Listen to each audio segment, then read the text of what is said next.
Hai Raga. Nih, gua. Ini adik-adik kamu dari panti kan? 10, 12, Non Feli sudah datang.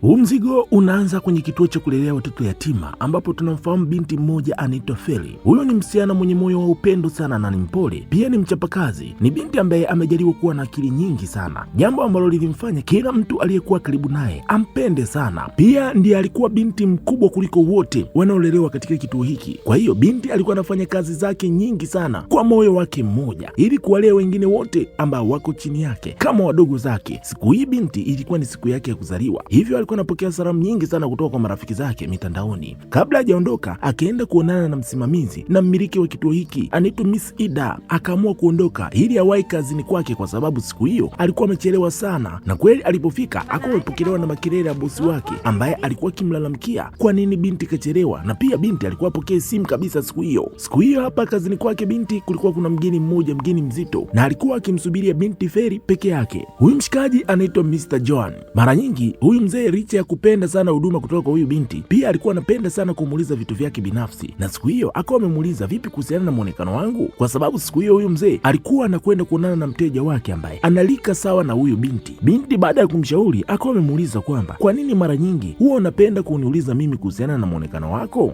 Mr. John alikuwa anamsikiliza sana huyu binti, ni kwa sababu ya moyo wake na upendo wake kwa watu wote. John akasema kwamba mimi nina watoto 4, lakini mara nyingi huwa hawanipi ushauri mzuri sana kama unaonipa wewe. Mtu mmoja tu ambaye alikuwa akinishauri vizuri mimi ukiachana na wewe ni marehemu mke wangu. Huyu mzee anamchukulia huyu binti kama binti yake wa kumzaa. Maneno haya yalikuwa yanamgusa sana Feli. Feli akiwa hapo akawa amepokea ujumbe wa maombi yake kupata ufadhili wa masomo. Limekataliwa ombi lake, jambo lilomfanya binti ahuzunike, lakini mara moja watoto wa kituo ambapo yeye alikotoka wakawa wamefika hapa na kumtakia heri ya siku yake ya kuzaliwa. Hili jambo lilikuwa limemfurahisha sana binti, lakini bosi wa binti anakaa mdomo kweli kweli, akawa amewazuia watoto hao wote wanapiga makelele, na kutokana na makelele hayo akawa amemfukuza kabisa na kazi binti. Ni kama alikuwa anatafuta tu sababu ili amchomoe huyu binti kwenye hii kazi. Lakini Mr. John baada ya kusikiliza kile kitu kilichokuwa kinaendelea hapa, akawa ameingilia kati na akafika hapo mbele ya huyu bosi akamtakia heri ya siku ya kuzaliwa Feli, kwa sababu mzee alikuwa ni tajiri na mwenye nguvu sana. Bosi wake Feli ikabidi kukaa tu kimya. Mr. John akamuuliza huyu bosi kwamba je, ni tatizo kwa mfanyakazi kutakiwa heri ya siku yake ya kuzaliwa hapa ofisini? Bosi akaogopa sana kujibu baada ya kuwa ameulizwa hivi, hivyo ikabidi kubadilisha gia yake juu kwa juu, akasema kwamba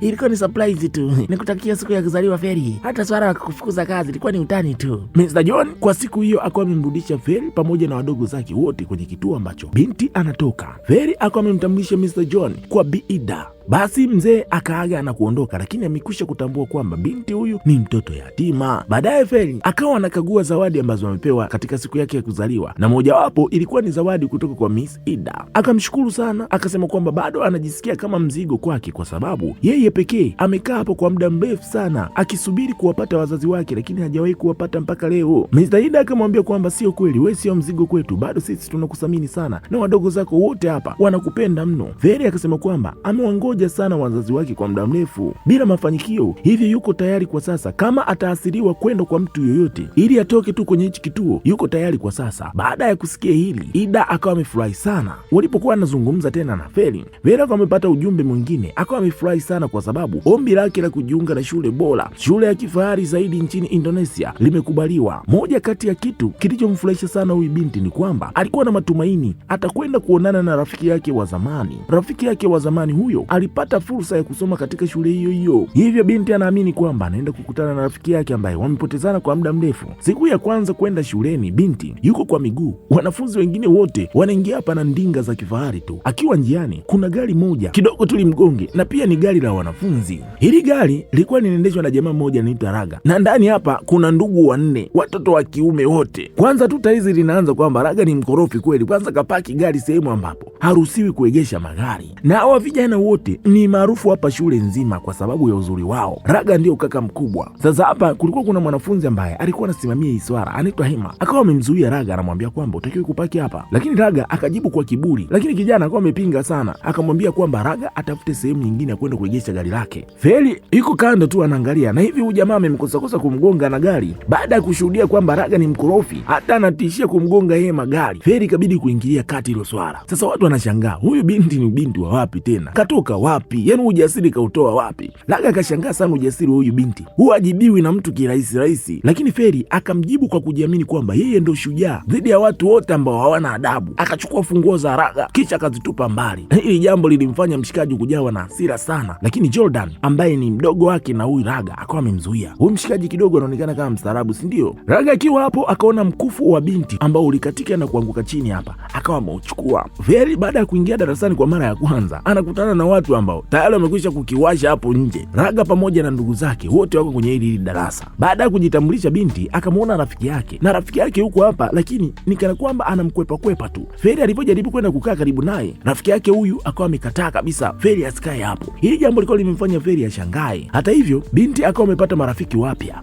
ambaye ni Shania pamoja na Irene, ambao wao wakampokea vizuri sana. Wakati huo Raga anafurahi kinoma kwa sababu anapanga kumteza Feri kwenye hii shule ili kumfanya binti awe na adabu. Baadaye, baada ya darasa, Feri akawa anajiuliza kwa nini rafiki yake anamkwepa, wakati yeye ndiye alikuwa anategemea kwamba huyu ndiye angempokea vyema kwenye hii shule. Akiwa hapo, wale vijana wanne wa kishua walikuwa wamepita hapo na kumpiga kikumbo. Feri kabidi kuuliza hao ni kina nani? Shania na Irene wakamweleza kwamba Feri, kaa mbali na hao vijana, hakuna hata mtu mmoja ambaye anatamani kuwa na ugomvi na hao watu, japo kuna wasichana wengi sana wanatamani kuingia kwenye mapenzi na hao vijana, lakini hawa vijana wanaogopeka, hususa kwa Raga. Hakuna hata mtu mmoja ambaye huwa anatamani kuwa na uadui na huyo mshikaji. Huyo mshikaji haeleweki, ana nguvu kubwa kuanzia kwenye mwili mpaka kwenye mitandao ya kijamii, lakini pia anapenda magari kinoma. Kisha wakamweleza kuhusiana na Jordan. Huyu Jordan ni mtoto wa pili kuzaliwa kwenye hao watu, lakini yeye ni mtulivu sana na mara nyingi huwa anakaa kimya tu. Mshikaji anapenda sana mziki na hapendi kuongea na watu ovyo ovyo. Mdogo wao watatu anaitwa Helga. Huyu yeye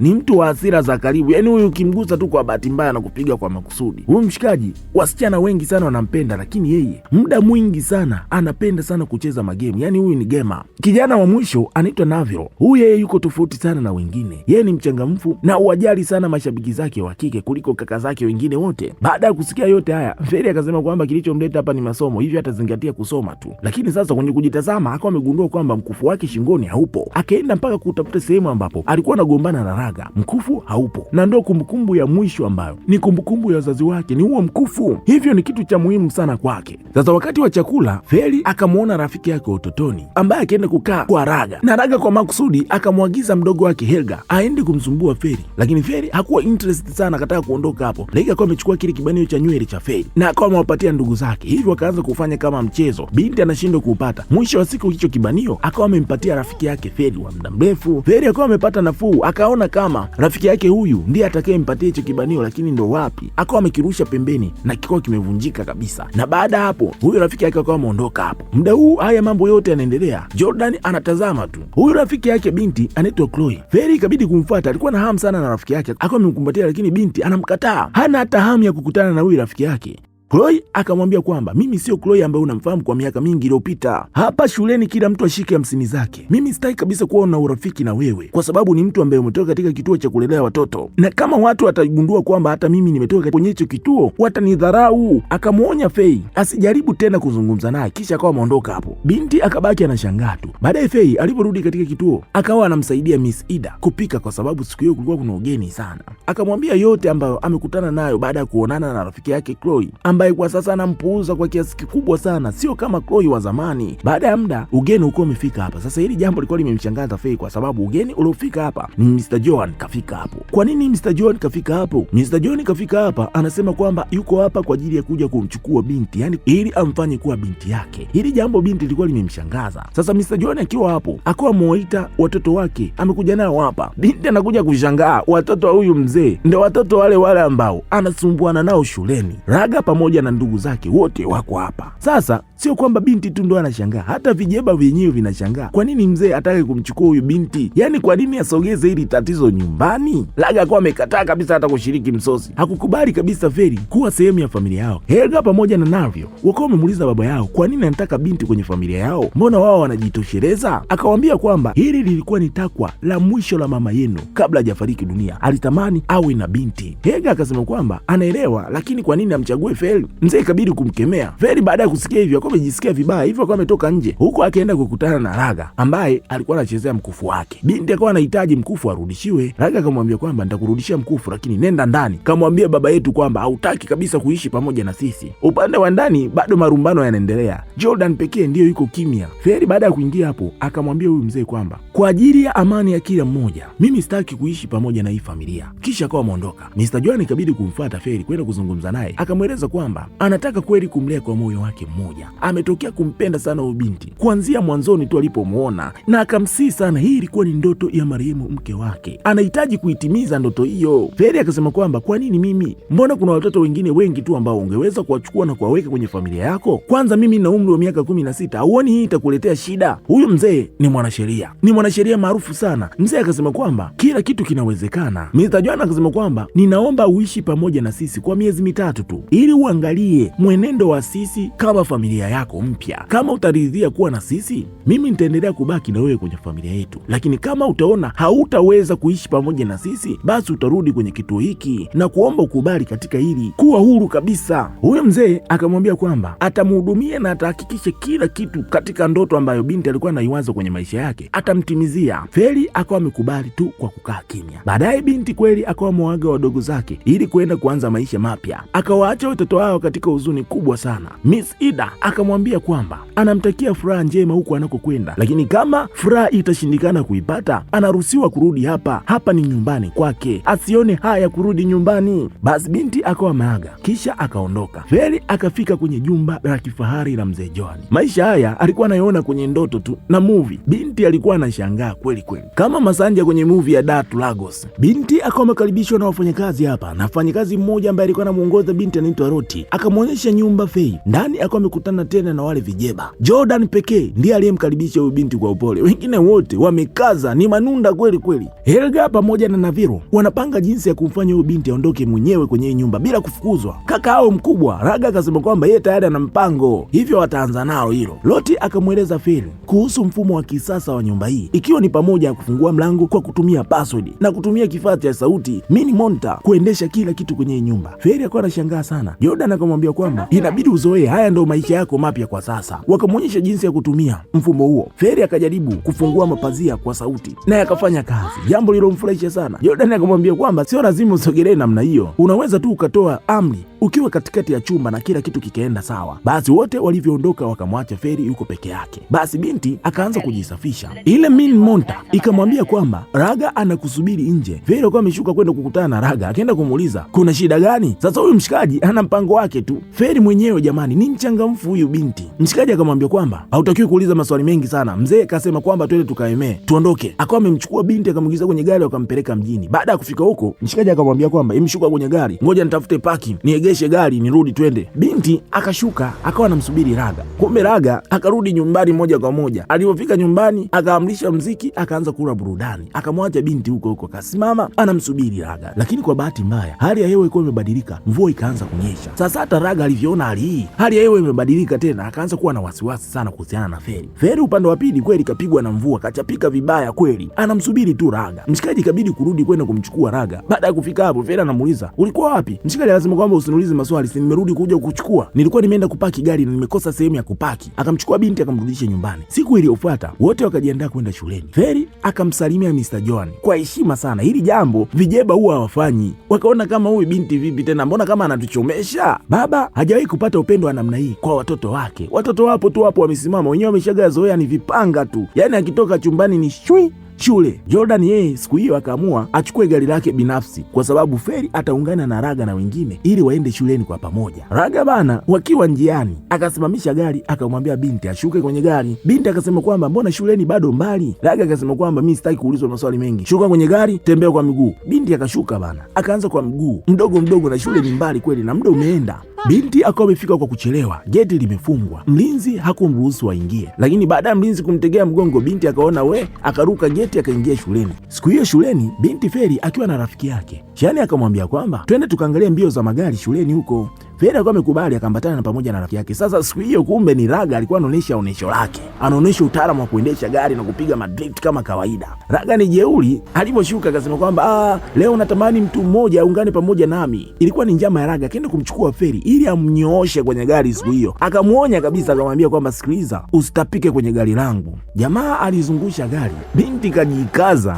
Jamaa akazungusha gari. Alipomaliza akasimamisha, akamuuliza, vipi? Unaonaje?" Binti akamwambia kwamba kwa spidi hii ndio ulisema nisitapike? Mbona hamna kila kitu chochote? Mshikaji akaona okay, akalizungusha tena gari kwa spidi zaidi. Kazungusha, Feri kajikausha tu. Yaani Feri ndo wale watu wana makusudi. Kajikausha kweli. Mshikaji baada ya kusimamisha tena akamuuliza, vipi? Binti akamwambia kwamba sio haba, umejitahidi lakini sio kwa spidi hii. Haiwezi kunifanya mimi nitapike. Kinachoweza kunifanya mimi nitapike ni tabia zako. Binti akawa ameshuka kwenye gari. Mshikaji mbele ya watu, tumuulize Feri sasa anajionaje? Anajisikiaje? Ameonaje burudani? Feri akajibu kwa sauti ya kejeli kwamba Ilikuwa so funny. Watu wakacheka. Sasa hili jambo lilimfanya Raga kidogo kuona kama kavunjiwa heshima. Walipofika nyumbani, Raga alikuwa amemind sana. Visa nyumbani hapa vikaendelea kama kawaida. Usiku Feri akiwa ndani kaenda kuchukua zake chaja ya simu. Helga akawa amezima taa, yuko na ndugu zake. Feri anaogopa sana giza. Akajaribu kuwasha taa lakini wapi, taa wake hazifanyi kazi kabisa. Nje wale ndugu wanacheka tu, wanaona kwamba kumbe kumtisha huyu binti ni kazi rahisi sana namna hii. Ndani hali ya Feri ikazidi kuwa mbaya zaidi kutokana na hofu. Ghafla wakasikia kitu kizito huko ndani kimeanguka. Raga akawa ameogopa sana, akafikiria huenda Feri ameumia vibaya. Wakajaribu kufungua mlango lakini password ya mlango huo hawakuwa wanaijua. Baada ya muda Jordan akawa amefika hapo, akawauliza kuna shida gani? Wakasema maneno yakawa haeleweki. Jordan kwa haraka baada ya kusikia kwamba pengine Feri amepata tatizo, akawa amefungua mlango huo kwa sababu yeye pekee ndiye alikuwa anajua password. Baada ya kuingia ndani, wakawa wamemkuta Feri yuko chini kaanguka. Ikabidi kumlaza kitandani. Ilichukua muda sana mpaka binti kurudi katika hali yake ya kawaida. Hili jambo lilikuwa limewatia sana wasiwasi vijana. Wanakuja kumwambiaje mzee? Baada ya muda Feri akawa amezinduka, akawa amemkumbatia Jordan kwa upendo. Wengine wote wako wamebaki wanashangaa. Hizi ni mambo gani tena? Feri akatambua kabisa moja kwa moja hili jambo limefanywa na Raga. Helga pamoja na Navilo ndio wamefanya hili jambo. Jordan akauliza, jamani mnasubiri nini? Ombeni msamaha. Kweli washikaji wakawa wameomba msamaha kwa juu tu yani, kisha wakawa wameondoka hapo. Sasa tegemeo la vijana wote wakawa wanaona kabisa huyu binti ni lazima atawachoma kwa baba yao tu. Yani ni lazima wamwambie baba yao, na wanamuogopa baba yao balaa. Muda wa msosi watu wanamsikiliza sana binti. Yani wanajua kabisa binti muda wote lazima awachome. Na baba yao akawa amemuuliza binti huyu kwamba vipi, kinaendelea nini baina ya wewe na ndugu zako? Binti akawa amewafichia siri. Hakusema kitu chochote kabisa kuhusiana na hawa watu walichomfanyia. Walipokuwa shuleni siku hiyo, Helga pamoja na Navilo ikabidi kwenda kumuuliza Feri kwa nini hakuwashtaki kwa baba yao. Feri akatabasamu tu, lakini Raga alipofika hapo akawa amembandika maneno fulani hivi kwenye karatasi mgongoni bila yeye kujua binti. Kila alipokuwa akipita watu wanasoma yale maneno anamcheka. Feri akaenda moja kwa moja kwenda kuonana na Jordan. Akawa ameliona hilo karatasi lilikuwa limeandikwa maneno ya dhihaka kwa Feri. Mara moja binti akawa amekasirika, akajua kabisa ni Raga ndiye akafanya hivyo. Akaenda moja kwa moja kwenda kumkabili. Akiwa njiani akawa amekumbana kwa bahati mbaya na kijana mmoja anaitwa Kai. Feri akajaribu kuomba msamaha kwamba ilikuwa ni bahati mbaya, lakini huyu mshikaji hataki kuelewa, akataka kumpiga. Ghafla Raga akawa ameingilia kati, akawa amemshikilia mshikaji mkono. Sasa hawa watu wawili, yani Raga pamoja na Kai, ni maadui wa muda mrefu sana. Zikataka kupigwa hapo. Feri kabidi kuingilia kati, akawazuia, wakaacha kuzichapa. Kai akamwahidi Raga kwamba hili jambo halijaisha, tutaendelea. Washikaji wakawa wameondoka hapo na kundi lake. Raga akawa amekasirika sana, akamwambia kwamba Feri, unatakiwa kuwa makini. Huyu jamaa ni jamaa hatari sana, hacheki na mtu yoyote. Feri akawa amekasirika, akawa amemtupia ile karatasi lake, kisha akawa ameondoka tu hapo. Wakiwa darasani, Feri kakaa, lakini akaanza kuhisi kama mbona kama anaroana. Muda huo Raga yuko busy kumrekodi tu binti. Binti kunyanyuka, kumbe kiti chake kilikuwa kimewekewa wino, kwa hiyo nguo zake zote zimechafuka. Binti akajua kabisa Raga ndiye amefanya hivyo. Kijana Hema akawa amejitolea hapo kwenda kumsaidia binti, lakini Jordan pia akawa amejitokeza, akaomba ruhusa kwa mwalimu ili kumtoa binti hapo kumpeleka huko aende kubadilisha nguo. Sasa wanafunzi wote wakaanza kushangaa kwa sababu ni mara ya kwanza Jordan kumtetea mtu, yani sio kawaida yake kabisa. Baada ya hapo marafiki wa Feri wakaanza kumwambia Feri, pengine Jordan ameanza kukupenda, hasaidiaji mtu kabisa yule jamaa. Jordan atakuwa ameanza kukupenda. Hili jambo lilikuwa limemfurahisha sana Feri. Nje ya shule, Helga pamoja na Navilo kwa sasa wamechanganyikiwa na binti mmoja, ni piskali. Sasa bila wao kujua kwamba msichana ambaye kila mmoja anampenda hapa ni msichana huyo mmoja. Sasa wakiwa wanashia mawazo, hawakutajiana majina kwa sababu wanaogopana kwamba mmoja anaweza kwenda kumuiba msichana wake. Kila mmoja akawa anamsifia tu binti kwa namna yake. Baada ya Raga kufika hapo, akajua kabisa hawa jamaa watakuwa wameingia kwenye mapenzi hawa. Yeye akasema kwamba tu mimi ninachomshangaa ni Jordan. Kwa nini anapata nafasi sana ya kumtetea yule binti Feli?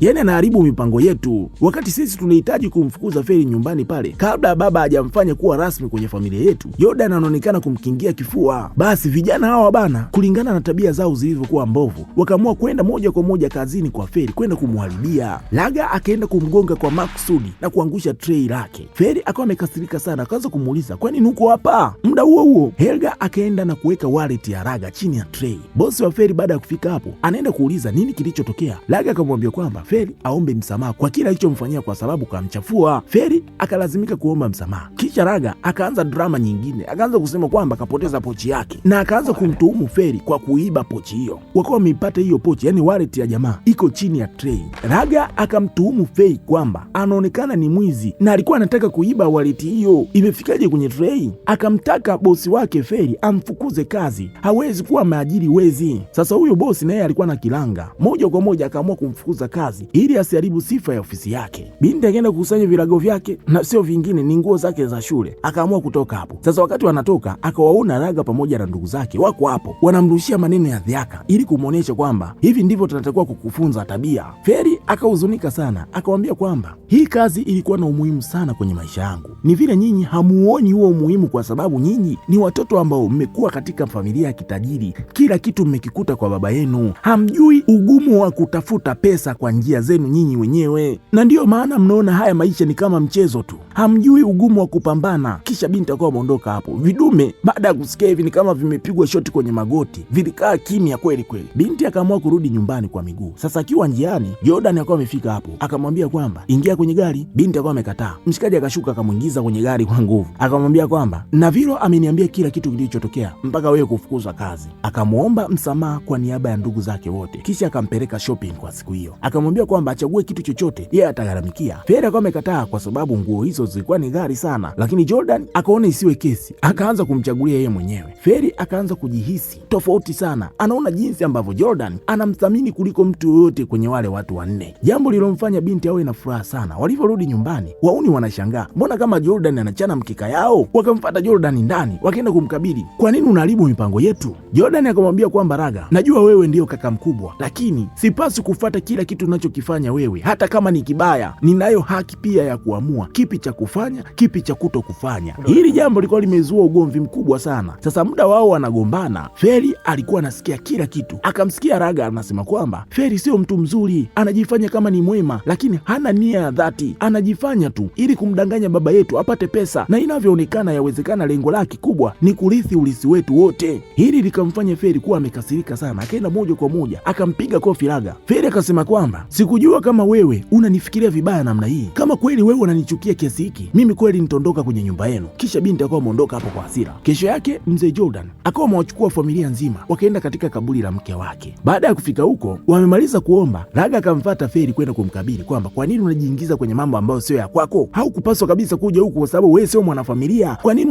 unajipendekeza? Raga akawa amemind sana binti. Sasa binti mwenyewe anashangaa, mbona hili alikuwa kosa lake? Ni baba yenu mwenyewe ndio amenifanya mimi nifike huku, kwani mimi ningeota? Binti baada ya kuyaona haya yote, ikabidi kuwafuata hawa vidume wote wanne, akawaambia kwamba inavyoonekana mimi na wanyima furaha na amani katika nyumba yenu. Mimi ninaamua kuondoka, narudi kwenye kituo ambako mimi nilikuwa nalelewa. Binti kweli alikuwa amekusanya kila kitu cha kwake, akaenda kuonana na mzee Joan. Joan akamuuliza, mbona umebeba na mabegi usiku? Binti akamweleza kwamba ninahitaji kurudi katika kituo, ninahitaji kwenda kuishi huko. Hasa mzee akawa anamuuliza, kwa nini uondoke usiku? Kwa nini usisubiri kesho? Huyu mzee alikuwa anampenda sana huyu binti kwa moyo wake mmoja. Binti akamtakia heri huyu mzee, akamwambia mafanikio mema, lakini mzee akasema kwamba ambatana pamoja na mimi, kuna kitu nataka nikuoneshe kabla hujaondoka hapa. Akampeleka katika chumba chake, chumba ambacho mara nyingi amekuwa akikitumia yeye kwa muda mrefu sana anapokuwa anamkumbuka mke wake. Baada ya kufika huko, akamwambia kwamba kaa tazama video hii ambayo mke wangu aliwahi kujirekodi. Video ya mwanamke ilionyesha matamanio makubwa sana ya kulea binti. Haikuwa bahati kwake, alijifungua vidume tu.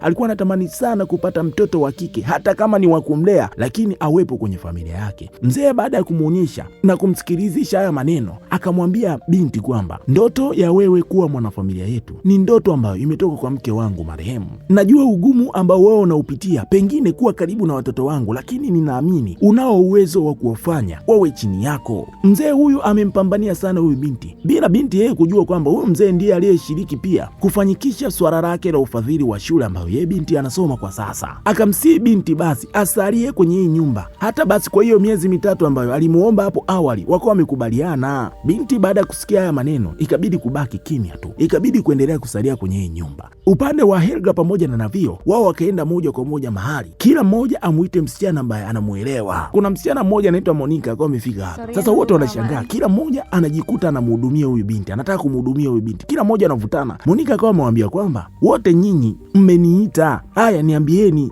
mmenitia nini? Sasa hili jambo lilikuwa limewaacha wote wanashangaa. Kila mmoja hapa kampenda binti huyu. Sasa hawa washikaji ni mapacha ambao hawafanani. Waliporudi nyumbani, washikaji hawazungumzi kabisa. Sasa nyumbani, Raga alikuwa ameandaa pati ya pizza kusherekea kuondoka kwa Feri. Akaita vijana wake, vijana wamefika hapo. Hega pamoja na mwenzake hawaongei, lakini wakiwa hapo, Feri alikuwa ameingia hapo. Sasa Raga alikuwa ameshangaa, wewe tena mbona hujaondoka? Feri akasema kwamba nimebadilisha mawazo yangu. Kisha binti akazama kwenye pizza akachukua, akaanza kula, akaanza kuisifia, pizza ni tamu. Jordan alipofika hapo akasema kwamba wagomba nao ndio huja kupendana. Raga pamoja na Feri wako wamekataa kwa pamoja, wakasema hilo haliwezekani. Helga na Navio wakaanza kugombania pizza. Washikaji hawaongei kabisa kwa sababu wamejikuta wote wanashia demu moja. Raga mwenyewe anashangaa, hii imekuwaje tena? Jordan yeye akachukua pizza yake kisha akawa ameondoka. Sasa Raga anamwangalia huyu binti ammalizi, yani alikuwa asherekee kwa sababu anaamini huyu binti kaondoka, lakini kumbe binti yupo. Mshikaji akaamua kumrudishia tu ule mkufu wake kisha akawa ameondoka hapo. Binti akawa amepata mkufu na pizza akawa ameila. Sasa wakiwa shuleni, Raga akaendelea tena kumsumbua Fei. Sasa hiki kitendo kikawa kimemfanya binti Chloe ambaye alikuwa rafiki yake na Feri kuona wivu. Anavyomuona yeye Feri ni kwamba anajisogeza kwa Raga. Huyu binti akawa amepanga kumkomoa binti mwenzake. Akamfuata kwanza bafuni, akamchamba kweli, akamwambia kwamba wewe endelea kujisogeza kwa watu wenye familia yenye pesa. Inavyoonekana wewe una nia ovu, kaa mbali na Raga, la sivyo nitafanya watu wote wajue kwamba wewe umetoka katika kituo cha kulelea watoto yatima. Binti akamkumbusha kwamba usijifanye kwamba wewe umetoka sehemu nyingine tofauti na ile. Baada ya kutoka hapo, wakiwa mazoezini, Chloe akamshawishi Feri kwamba afanye stunt. Sasa Feri akawa ameogopa kwa sababu hajawahi kabisa kufanya jambo kama hilo, lakini baada ya kushawishiwa sana kwamba atakuwa salama na huyu rafiki yake mnafiki, Feri akawa amekubali kupanda upande wa juu. Akiwa huko kajirusha kajiamini, Chloe akaachia kwa makusudi. Feri akawa ameanguka chini na akawa ameumia. Raga akawa ameshuhudia jambo hilo. Alipojaribu kwenda kumsaidia, ghafla akamuona Jordan kashafika hapo. Raga ikabidi kusimama kwa mbali, anashangaa tu, Jordan vipi tena, mbona kama kila sehemu anaingilia? Jordan akawa amejitolea kumsaidia huyu binti. Akajaribu kumbeba binti ili kumtoa hapo, lakini binti akasema kwamba naomba unishushe kwa sababu sitaki kuonekana dhaifu mbele ya Chloe. Alo, huu mzigo huko mbele ni mtamu kweli.